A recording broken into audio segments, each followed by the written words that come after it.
इंसान जब भी कोई गलत कदम उठाता है तो उससे पहले एक षड्यंत्र जरूर बनाता है और अपने षड्यंत्र के तहत ये भरपूर कोशिश करता है कि अपने काम को अंजाम भी दे दे और कभी पकड़ा भी ना जाए।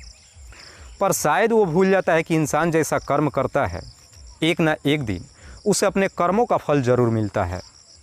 आज की कहानी में भी सेम कुछ ऐसी होता है, जिसकी वजह से ना सिर्फ एक महिला हमेशा के लिए इस दुनिया को छोड़ के चली जाती है, बल्कि जब इसका असलियत लोगों को मालूम चलता है तो वाकई में इसे सुनने के बाद किसी को भी अपने कानों पे यकीन ही नहीं होता है। नमस्कार, आदाब, मैं हसमुद्दीन और आप देख रहे हैं सफ़र क्राइम तक।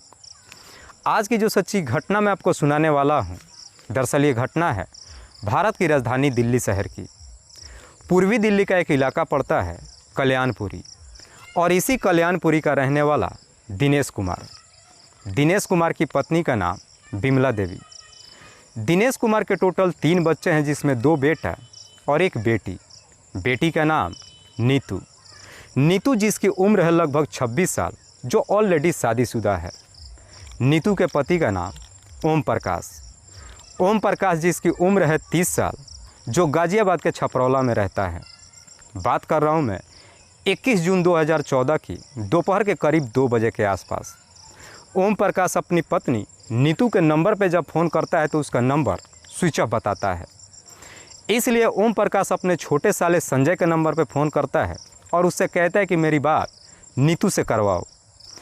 इस पे संजय अपने जीजा को जवाब देता है कि दरअसल मैं घर पे नहीं हूँ, मैं अभी मम्मी के नंबर पे फ़ोन करता हूँ, और उससे कहता है कि वो दीदी से बात कराए। इसलिए संजय अपनी मम्मी के नंबर पे फ़ोन करता है और अपनी मम्मी से कहता है कि दरअसल दीदी का नंबर स्विच ऑफ बता रहा है, उससे बोलो कि वो जीजा से बात कर ले। इस पे संजय की माँ उसे जवाब देती है कि दरअसल 11 बजे के आसपास नीतू घर से निकली है, लेकिन जब वो घर से निकल रही थी तो वो बता रही थी कि वो अपने पति के पास जा रही है, क्योंकि दोनों ही आज फिल्म देखने जाने वाले थे। इस पे संजय अपनी माँ को जवाब देता है कि दरअसल दीदी जीजा के पास पहुँची नहीं है। इसलिए अब संजय की माँ भी काफ़ी परेशान हो जाती है।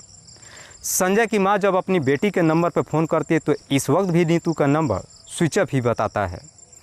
इसलिए बिमला देवी अपने पति राकेश के नंबर पर फ़ोन करती है और राकेश को घर पे बुलाती है। राकेश नीतू के जितने भी जानने वाले होते हैं सबके नंबर पर फ़ोन करता है और अपनी बेटी के बारे में पूछताछ करता है, लेकिन इसके बावजूद भी नीतू का कहीं कुछ पता नहीं चलता है। देखते ही देखते जब शाम हो जाती है, इधर ओम प्रकाश भी अपने ससुराल में पहुंच जाता है। लेकिन ओम प्रकाश जब अपने ससुराल में पहुंचता है, नीतू के बारे में जब कहीं कुछ पता नहीं चलता है, राकेश अपने दामाद को अपने साथ लेकर के कल्याणपुरी थाने में जाता है और अपनी बेटी का गुमशुदगी का रिपोर्ट दर्ज करा देता है। पुलिस जब गुमशुदगी का रिपोर्ट दर्ज करती है, उसके बाद से पुलिस भी नीतू की हर जगहों पर तलाश करना शुरू कर देती है। पुलिस भी अपनी तमाम कोशिश कर लेती है। देखते ही देखते लगभग 2 दिन का समय गुजर जाता है, लेकिन इसके बावजूद भी नीतू का कहीं कुछ पता नहीं चलता है। पुलिस जब नीतू के बारे में उसके माँ से पूछताछ करती है तो उसकी माँ पुलिस वालों से कहती है कि साहब 21 तारीख को 11 बजे के आसपास जब वो घर से निकली थी तो मुझे सिर्फ इतना ही बताई थी कि वो अपने पति के पास जा रही है। जैसे इस तरह की बातें पुलिस वालों से कहती है, इस पर पुलिस उसके माँ से पूछताछ करती है कि नीतू जब घर से निकली थी तो क्या वो बताई थी कि वो किस माध्यम से अपने पति के पास जा रही है। इस पर बिमला देवी पुलिस वालों को जवाब देती है कि साहब वो ज़रूर मेट्रो से गई होगी। इसलिए पुलिस कल्याणपुरी के नज़दीक Mayur Vihar phase 1 metro station पर जाती है और 21 तारीख को करीब 11 बजे के आसपास के सीसीटीवी रिकॉर्डिंग निकालती है। सीसीटीवी जब चेक करती है पुलिस तो मालूम चलता है कि 11:15 बजे के आसपास गेट नंबर 1 से नीतू मेट्रो के अंदर जाते हुए दिखाई देती है, जिससे ये तो पूरा यकीन हो जाता है कि नीतू मेट्रो के द्वारा ही अपने पति के पास गई थी। लेकिन ओम प्रकाश पुलिस वालों से कहता है कि साहब मैं नोएडा के सेक्टर 18 के पास लगभग 1 घंटे तक अपने पत्नी का इंतज़ार किया, लेकिन नीतू वहाँ पर आई ही नहीं। पुलिस नोएडा के सेक्टर 18 मेट्रो स्टेशन पर जाती है और वहाँ से भी जाकर के सीसीटीवी चेक करती है। वहाँ की जब सीसीटीवी चेक करती है तो मालूम चलता है कि 11:30 बजे के आसपास नीतू मेट्रो से बाहर आते हुए दिखाई देती है। लेकिन नीतू जब मेट्रो से बाहर आते हुए दिखाई देती है तो उसके साथ में उसका पति ओम प्रकाश भी था। ओम प्रकाश अपनी पत्नी के हाथ पकड़ करके मेट्रो से बाहर निकल रहा था। पुलिस जैसे इस तरह का सीसीटीवी देखती है, इसी सीसीटीवी के आधार पे नीतू के पति ओम प्रकाश को अपने कस्टडी में ले लेती है और फिर ओम प्रकाश से नीतू के बारे में पूछताछ करती है। तब ओम प्रकाश पुलिस वालों से कहता है कि हाँ साहब, नीतू से उस दिन मेरा मुलाकात तो हुआ था, हम दोनों फिल्म देखने जाने वाले भी थे, लेकिन नीतू बता रही थी कि उसे जल्दी से घर वापस जाना है, इसलिए हम आटा मार्केट में गए, वहाँ पे जाकर स्नैक खाए। उसके बाद से मैंने नीतू को अपने ही गाड़ी में बिठाकर मयूर विहार के फेज 1 में लाकर उतार दिया। उसके बाद से मैं अपने ऑफिस चला गया। अगर आपको यकीन नहीं है तो आप ऑफिस में चल कर के पता कर सकते हैं। लेकिन ओम प्रकाश जैसी इस तरह की बातें पुलिस वालों से कहता है, इस पे पुलिस अब ओम प्रकाश से पूछताछ करती है कि तुमने पहले क्यों झूठ बोला था कि मेरी नीतू से मुलाकात ही नहीं हुई है। पुलिस जब इस तरह के सवाल ओम प्रकाश से करती है, इस पे ओम प्रकाश पुलिस को कोई जवाब नहीं देता है। इसीलिए पुलिस अब ओम प्रकाश से सख्ती से पूछताछ करना शुरू करती है। पुलिस जैसे ही अपना शक्ति दिखाना शुरू करती है, आखिरकार ओम प्रकाश अपनी सच्चाई कबूल कर लेता है। ओम प्रकाश पुलिस वालों से कहता है कि साहब 21 तारीख को ही नीतू की हत्या कर दी गई है। लेकिन ओम प्रकाश जब इस हत्या की पूरी कहानी बताता है तो वाकई में इसे सुनने के बाद खुद नीतू के भी माता पिता को अपने कानों पर यकीन नहीं होता है। दरअसल इस कहानी की शुरुआत होती है घटना से लगभग ठीक 7 महीने पहले। नीतू अपने ही इलाके से 12वीं तक की पढ़ाई करती है, लेकिन नीतू जैसे ही जवानी के दहलीज पे कदम रखती है, उसके बाद से नीतू के पिता राकेश अपनी बेटी की शादी कराने के लिए एक लड़के का तलाश करना शुरू कर देता है और आखिरकार राकेश की यह तलाश बहुत जल्द पूरी भी हो जाती है और उसे ओम प्रकाश मिल जाता है। ओम प्रकाश के पिता का नाम है वीरपाल। वैसे तो वीरपाल गौतम बुद्ध नगर के कन्नौल का रहने वाला है, लेकिन ओम प्रकाश गाजियाबाद के छपरौला में अपने भाई और भाभी के साथ एक फ्लैट में रहता है। ओम प्रकाश जो MBA तक की पढ़ाई कर चुका है और नोएडा के परी चौक में एक प्राइवेट कंपनी में नौकरी करता है। जैसे ही दिनेश को ओम प्रकाश पसंद आ जाता है, 13 नवंबर 2013 को अपनी बेटी की शादी ओम प्रकाश से कर देता है। इधर नीतू अपने पति से शादी करके गाजियाबाद के छपरौला में जाकर रहने लगती है, लेकिन जिस फ्लैट में रहती है उसी फ्लैट में ओम प्रकाश के भाई और भाभी भी रहते हैं। जब अपने पति के साथ रहने लगती है, नीतू को उस फ्लैट में मन नहीं लगता है, इसीलिए नीतू ओम प्रकाश से कहती है कि हम कहीं अलग एक किराए का कमरा ले लेते हैं और अलग रहते हैं। लेकिन ओम प्रकाश अपनी पत्नी की बात मानने के लिए तैयार नहीं होता है। इसी बात को लेकर के दोनों के बीच में झगड़े तकरार शुरू हो जाता है। इधर ओम प्रकाश जिस कंपनी में नौकरी करता है, उसी कंपनी के नीचे फ्लोर पे ICICI बैंक है। दरअसल उसी बैंक में काम करने वाली लड़की जिसका नाम है प्रिया। ओम प्रकाश उस बैंक में जब भी किसी काम से जाता है, अक्सर प्रिया से बातचीत करता है और बातचीत करते करते ओम प्रकाश की प्रिया से दोस्ती हो जाती है। दोनों के बीच में जब दोस्ती हो जाती है, ओम प्रकाश अक्सर प्रिया के नंबर पर फ़ोन करता है और उससे बातचीत करते रहता है। अक्सर जब अपने घर पे होता है, अपनी पत्नी के सामने भी प्रिया के नंबर पे फ़ोन करता है, जिसे देख नीतू को अच्छा नहीं लगता है। नीतू अपने पति को बार बार मना करती है, लेकिन इसके बावजूद भी ओम प्रकाश प्रिया से बातचीत करना बंद नहीं करता है। प्रिया और ओम प्रकाश के बीच में कैसी दोस्ती थी, ये तो वही दोनों जानते थे, लेकिन नीतू इस दोस्ती को पसंद नहीं कर रही थी। दरअसल नीतू जब बार बार ओम प्रकाश को मना करती है, इसके बावजूद भी जब ओम प्रकाश नहीं मानता है, नीतू के अंदर अपने पति को लेकर के शक पैदा हो जाता है। यह शक की बीमारी सिर्फ नीतू के अंदर ही नहीं होता है, बल्कि ओम प्रकाश के अंदर भी हो जाता है, क्योंकि ओम प्रकाश जब भी अपने ऑफिस में होता है, अपनी पत्नी के नंबर पर जब फ़ोन करता है तो अक्सर नीतू का नंबर बिजी ही बताता है।